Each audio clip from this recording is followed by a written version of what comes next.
नमस्कार दोस्तों, आप देख रहे हैं देसी न्यूज भोजपुरी। और आज हम बता दें आप सभी को, नागेंद्र उजाला का सुपरहिट फिल्म आ रहा है, जिस फिल्म का नाम है मेहंदी लगाऊं किस नाम की। और आप सभी को बता दें ये फिल्म बहुत ही अच्छी है और अच्छे लेवल की बनी है और अच्छे बजट की। तो आप सभी को बता दें नागेंद्र उजाला के फिल्म का फर्स्ट लुक आप लोग स्क्रीन पर देख सकते हैं, मेहंदी लगाऊं किस नाम की।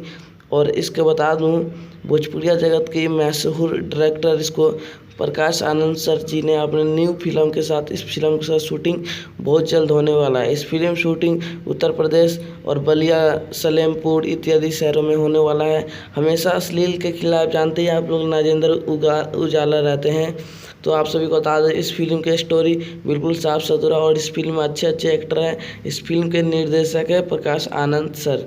तो आप सभी को बता दें ये फिल्म बिल्कुल अच्छा है, फैमिली पिक्चर है। तो आप लोग आराम से सिनेमा हॉल में या घर बैठे भी देख सकते हैं जब यूट्यूब पर आएगी। तो आप लोग को ये जानकारी कैसा लगा? जल्द ये फिल्म आने वाली है। इस फिल्म की सारी जानकारी आप लोग को देसी न्यूज भोजपुरी पर देते रहेंगे जैसे जैसे जानकारी मिलती रहेगी।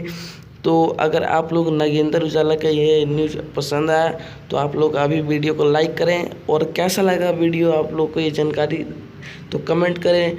और हमारे चैनल देसी न्यूज भोजपुरी को सब्सक्राइब करें लाल बटन दबा के, और घंटी के आइकन को दबाना ना भूलें ताकि भोजपुरी अपडेट आप सभी को मिल सके। धन्यवाद।